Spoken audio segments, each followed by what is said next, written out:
ጓደኛሞች ስለሆኑ የፈርዖን ልጅ ተርቡት ወደ ወንዙ ስትሄድ አየቻት የሙሴ እህት ማርያም። ሄደችና እግዚአብሔር እነሆ ሕፃኑ ያለበትን ቦታ እንድትመለከት አደረጋት። የንጉሱ ልጅ ስትመለከት በደንገል ውስጥ ሕፃን አገኘች። ይዛ ወደ እናቷ ወሰደች። ማርያም ትመለከት ነበር። ለእናቷ ወስዳ የሚያምር ልጅ የተዋበ ሙሴ ምልክዓ ይባላል የሚያምር ልጅ ነው እማዬ እናሳድገው አለችና ወስዳ ለእናቷ ሰጠቻት። እናቷ ደግሞ ልጅና ጓደኛ አለችሽ አይደለ ከዕብራውያን ወገን? አዎ እስቲ ከእናንተ ቅርብ ቀን ልጅ ወልደው የሚያጠቡ ሴቶች ወይም የምታጠባ ሴት ፈልጊ፣ ዋጋዋን ወረታዋን እንከፍላለን፣ ደሞዟንም እንሰጣለን፣ ይህን ሕፃን ልጅ ታሳድግልን ብለሽ ጠይቂ አለችና ላከቻት።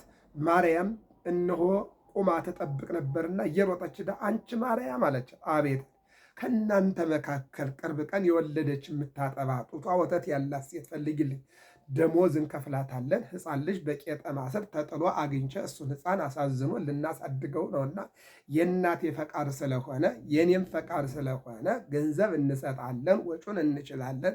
ሕፃኑን እያጠባች የምታሳድግልን ሴት ፈልጊ አለች። እሺ እፈልጋለሁ አለችና እየሮጠች ሄዳ ለእናቷ እናቴ ልጅሽን አዙሮ እግዚአብሔር በክንድሽ ጥሎልሻልና እናቱ ሳትመሲ ተቀብለሽ ከፈርዖን ሚስት አምጭና ልጅሽን አሳድጊ ብላ እናቷን ወስዳ ሰጠቻት። እናት ልጇን ይዛ ወደ ቤቷ ተመለሰች። አዎ ሙሴንም እናቱ አሳደገች። ባደገ ጊዜ ወደ ፈርዖን ቤት ገባ። 40 ዓመት ሲሆነው እስራኤልን ነፃ ያወጣ ዘንድ ያን ሕፃን እግዚአብሔር መረጠው። እግዚአብሔር እንግዲህ ከሕፃናት መርጦ ከእንጨት መርጦ ለታቦት ከሰው መርጦ ለሹመት እንደተባለው ከአለቁት ሕፃናት አንዱን አትርፎ ሙሴን አትርፎ 600 ሺህ እስራኤላውያን ወደ ከነዓን እንዲገቡ አድርጓል ማለት ነው። እግዚአብሔር አምላክ ስሙ ለዘላለም የተመሰገነ ይሁን። በመዝሙር 9 ላይ እንዲህ የሚል ነገር አለ። ከሕፃናት አንደበት ምስጋናን ለራስህ አዘጋጀህ ይላል። ከሕፃናት አንደበት ምስጋናን እግዚአብሔር አዘጋጅቷል። አዎ እግዚአብሔር ከሕፃናት አንደበት ምስጋናን አዘጋጅቷል። እንደገና ደግሞ ከሕፃናትም ደግሞ መስዋዕትነትንና የሃይማኖት ጥበቃን ይፈልጋል እግዚአብሔር። ለዚህ ነው በማቴዎስ ወንጌል ምዕራፍ 19 ላይ ኢትክልእዎሙ ለሕፃናት ይምጽኡ ኀቤየ፣ ሕፃናትን አትከልክሏቸው ወደ እኔ ይምጡ።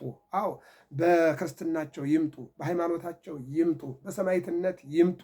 አዎ ሕፃናትን አትከልክሏቸው ሲል እንመለከታለን። በአጭሩ የአቀቦሙ እግዚአብሔር ሕፃናትን እግዚአብሔር ይጠብቃል። አዎ በዮሐንስ ወንጌል ምዕራፍ 1 ቁጥር 44 ጀምሮ የምናገኘው ናትናኤልን በቀትለ ሕፃናት ጊዜ ነው የተወለደው እና ሄሮድስ እንዳይገለው እናቱን ጥበብ አሳያት። መጀመሪያ በቅርጣን ለቅልቃ በቀፎ ውስጥ አድርጋ ወደ በለስ ዛፍ ስር ወስዳ እንድታስቀምጠው ጥበብን ሰጣት። ማስቀመጫውንም አሳያት። በዚያ ውስጥ አስቀመጠችው። የፈርዖን ሰራዊት አልፎ ሲሄድ ወደ ቅጠሉና ወደ ዛፉ እንዳያይ ሕፃኑን እግዚአብሔር ጠብቆ አሳደገው ይላል።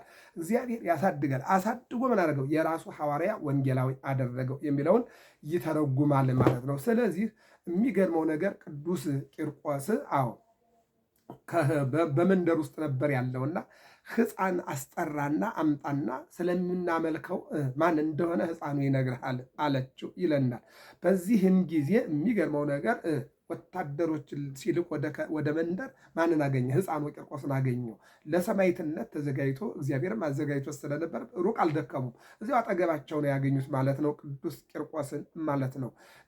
ልከህ የ3 ዓመት ሕፃን አስመጣና የምናመልከውን እሱ ይንገረን አለችው። ወታደር ልኮ አስመጣው ቅዱስ ቂርቆስን። አዎ ቅዱስ ቂርቆስን ሲያየው መኑ ስምከ፣ ስምህ ማን ይባላል አለና ጠየቀው ይላል።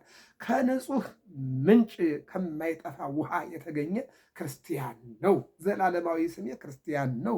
ጊዜያዊው እናቴ ያው ቂርቆስ ትለኛለች፣ የኔ ስም ግን እነሆ ክርስቲያን ነው። ንገረኒ ስመከ ከመ ኢትሙት፣ እንዳትሞት ስምህን ንገረኝ። እናቴ ቂርቆስ ትለኛለች፣ የኔ ስም ግን ዘላለማዊው ክርስቲያን ነው አለው ይላል። እነሆ ስታድግ ሹመት ሽልማት እሰጥሃለሁ፣ በወርቅ በብር አከብርሃለሁ፣ ለአማልክት ስገድ አለው ይላል። ማንን? ቂርቆስን። ማን ነው? እለእስክንድሮስ። ሕፃኑ ምን መለሰ? ረሃቅ ምኔ ላይኩ ለሰይጣን ወፀራ ለጽድቅ፣ የሰይጣን ወዳጅ የበጎ ሥራ ጠላት ዞር በልልኝ አለው ይላል። በዚህ ተናዶ ቆዳውን እንደ ቅዱስ ቶማስ አስገፈፈው ይላል። ቶማስ ያው እናውቀዋለን፣ ሐዋርያው ማለት ነው። እግዚአብሔርን በማምለኩ ቃለ እግዚአብሔርን በመናገሩ የዚች ዓለም ሰራኤ መጋቢ እግዚአብሔር እንዳለ በማስተማሩ ሰውነቱን ቆዳውን አውጥቶ ቆዳውን አቆማዳ አድርጎ በቆዳው ሙሉ እነሆ ጨው አድርጎ አሸክሞ ገበያ እያዞረ ይህን ያየ ይቀጣ እያለ እንደገና አስተኝቶ በሰውነቱ ላይ ጨው ነስንሶ በጎቹ እንዲበሉት እያደረገ ተሰቃይቷል። ቶማስ ክርስትና ዝም ብሎ አይደለም። በሐዋርያት ሥራ ምዕራፍ 14 ላይ ጌታም የተናገረው ይህን ነው። ምንድን ነው ያለው? በሐዋርያት ላይ አድሮ ተናግሯል። እሱም ተናግሯል። እሱም ምንድን ነው? ያለ መከራ የእግዚአብሔር ጸጋ አይገኝምና በመከራ ውስጥ ጥለፉ ብሎ ነግሯቸዋል። ሐዋርያት ደግሞ ሲመሰክሩ ምን አሉ? ምንድን ነው ያሉት? በብዙ ሕፃማ ወድካም ሀለወነ ንባ ውስተ መንግሥተ እግዚአብሔር። አዎ እሱ ያሳድዷችኋል፣ ይገሏችኋል፣ ስለ ስሜ በነገሥታት ፊት ትቆማላችሁ። ማርቆስ 13:6 ላይ ስለ ስሜ በነገሥታት ፊት ትቆማላችሁ፣ ትገረፋላችሁ፣ ትገደላላችሁ አላቸው። እነሱ ደግሞ ምን አሉ? ሀለወነ ንባ ውስተ መንግሥተ እግዚአብሔር በብዙ ሕፃማ ወድካም፣ በብዙ ድካም፣ በብዙ መከራ፣ በብዙ ስቃይ ወደ እግዚአብሔር መንግሥት እንገባ ዘንድ አለን አሉና የአምላካቸውን ቃል አከበሩና አጽንተው ተናገሩ ማለት ነው። እና የሚገርመው ነገር ሰማዕትነት ወይም ደግሞ ጽድቅ ወይም ሐዋርያነት ወይም ነቢይነት ዝም ብሎ አልጋ ባልጋ የሚመጣ አይደለም። ለዚህ ነው ምን አደረገ? በእናትና በልጅ ላይ የሚገርመው ነገር መከራን አበዛባቸው። አዎ በእናቱ በእሱም በአፍንጫቸው ጨውና የሚገርም ነገር ጨውና ሰናፍጭ ምን አደረገ? በአፍንጫቸው ላይ እንዲሆን አደረገ። ይሄ አፍንጫቸው እንዲበከል ማለት ነው። መልካም ነገር የሚያሸቱበት አዎ የሚተነፍሱበት ሰናፍጭ አስጨመረ በአፍንጫቸው ማለት ነው። በእናትም በልጅም አስጨመረባቸው ንጉሱ ከጭካኔው የተነሳ ማለት ነው። እሱ ግን ምን አለ? ማን ነው? ቅዱስ ቂርቆስ ጥዑም ለጉርዬየ ነቢብከ እመዓር ወሰከር ጥመኒ ላፉየ ለጉረ አሮየ ነገርህ ነው። ነገረ ቃል ነገርህ አምላክነትህ ቸርነትህ ከነገርህ ለጉረሮዬ ጣፋጭ ነው ከማርና ከስኳር ይልቅ ለአፌ ጣፈጠኝ እያለ ይዘምር ነበረ። አዩ በአፍንጫው ላይ ጨው በአፍንጫው ላይ ሰናፍጭ አድርገው ሲያሰቃዩት፣ እሱ ግን እነሆ አምላኬ ሆይ ያንተ ጉዳይ ያንተ ነገር አዎ ሁሉም ነገር መከራው በሙሉ እንደ ማርና እንደ ስኳር ጣፈጠኝ እያለ ይዘምር ነበረ ይላል። እነዚያ ሶስቶች አናንያ፣ አዛርያ፣ ሚሳኤል በእሳት ውስጥ ሆነው ይትባረክ እግዚአብሔር አምላክ አበዊነ የአባቶቻችን አምላክ ይባረክ። እሳት ውስጥ ሆነው እኮ ነው፣ እሳት ውስጥ ነው ይዘምሩ ነበረ። ይህንን ነው እሱም የተናገረው። የሚገርመው ነገር ይዘምር ጀመር። መኮንኑም 14 ችንካር የሚገርም ነው 14 ችንካር አሰርቶ በእሳት አግሎ 7ቱን በኢየሉጣ 7ቱን በቅዱስ ቂርቆስ እንዲቸነከር አደረገ ይልና ምንድን ነው ያደረገው? አይኑን ማንን የሚያይበትን? እግዚአብሔርን፣ ሰማዕትነትን፣ ጽድቅን የሚያይበትን አይኑን፣ ጆሮውን፣ እንደገና ደግሞ የሚገርመው ነገር ልቡን፣ አፉን፣ እግሩን እንዲሸነክሩ ታዘዘ። ምንድነው እሱ? እሳት ያለው በእሳት የጋለ ነው። እግዚአብሔር ግን ይላል ያንን በእሳት የጋለውን ብረት አቀዘቀዘላቸው ይላል። በሀገራችን ላይ ያለውን የፖለቲካ ትኩሳት መከራ እንዲያቀዘቅዝልን የእግዚአብሔር አምላካችን መልካም ፈቃዱ ይሆንልን። በተአምራት እግዚአብሔር አቀዘቀዘላቸው፣ ሽንካሩንም ዜሮ አደረገላቸው። መከራው እንዲርቅ በደስታ እንዲዘምሩ አደረጋቸው ይላል። የሚገርመው ነገር በዚያውንም ደግሞ ሲናደድ አንገት የሚሰብር ምላስ የሚቆርጥ ጉልበት የሚሰብር የስቃይ መሳሪያ አዘጋጅቶ አስመጥቶ የሚገርመው ነገር አሰቃያቸው ይላል። አሰቃያቸው። ይህ ብቻም አይደለም፣ ምላሱን ቁረጡልኛል። የፈለገህን ብታደርግ አምላካችን እግዚአብሔርን ነው እንጂ ያንተን ጣዖት አናመልክም። እንደ ንጉሥነትህ እናከብርሃለን፣ እንደ ሃይማኖት ግን ለአንተ የምንታዘዘው ምንም ነገር የለም ሲል ምላሱን አስቆረጠው ይላል። በፈላ ውሃ በጋን እንዲከቷቸው አዘዘ ይላል። ይሄ ሐምሌ 19 ቀን የሆነ ታሪክ ነው። እሳቱ ነደደ፣ ጋኑ ተጣደ፣ በርሜሉ ተጣደ፣ ውሃው ፈላ፣ ወደዚያ ውስጥ እንዲገቡ ታዘዘ ይላል። ታዘዘ። በዚህን ጊዜ ነው እንግዲህ እናት ያንን ድምፃ ለጽህርት ከመነጎድጓደ ክረምት እንደ ክረምት ነጎድጓድ ውሃው ሲጮህ በርሚሉ ወደ እሳትነት ሲቀየር እናት ፈራች።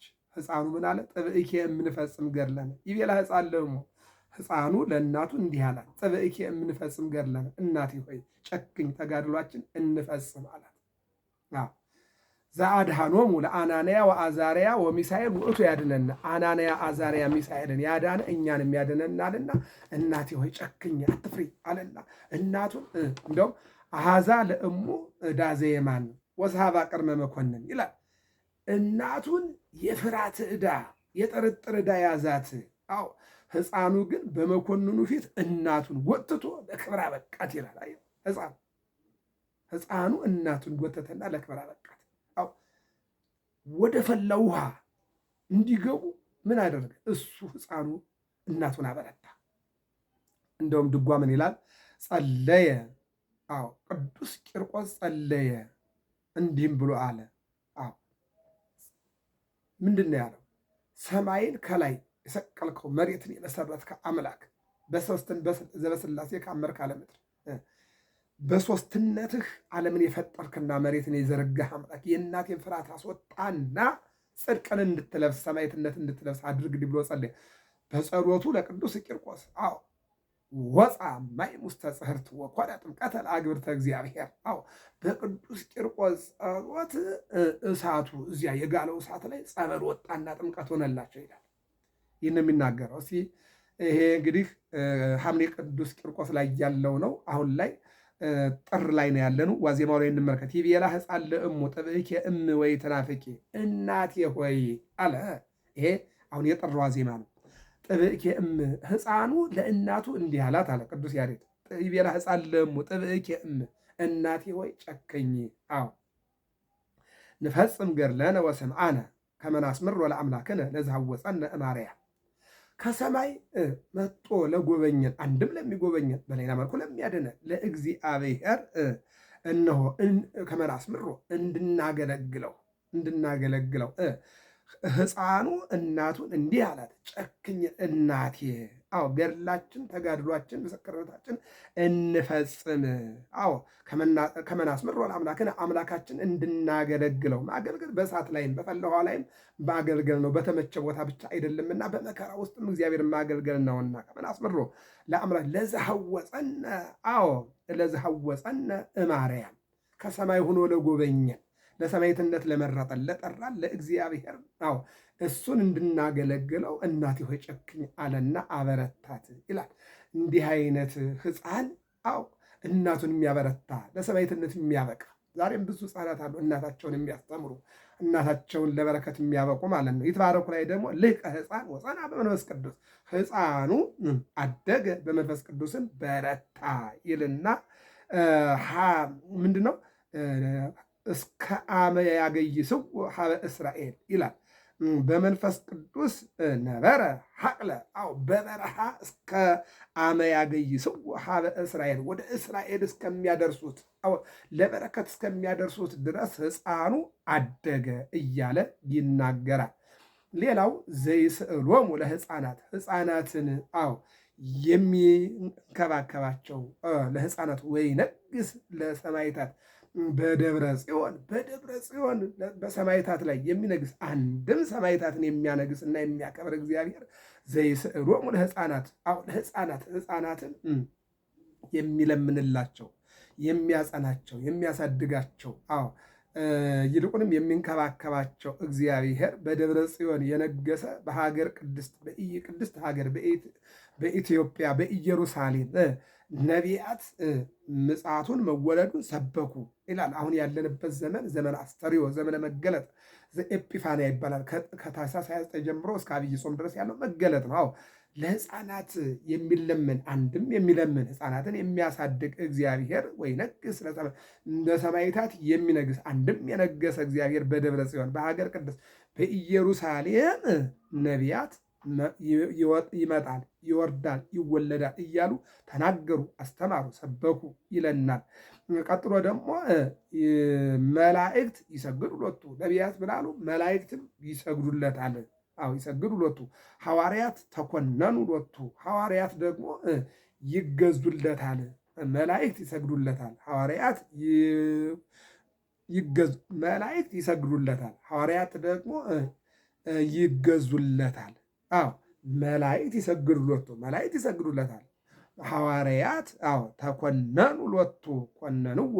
የሚገርም ሐዋርያት ኮንዎ ሰማዕቶ። አዎ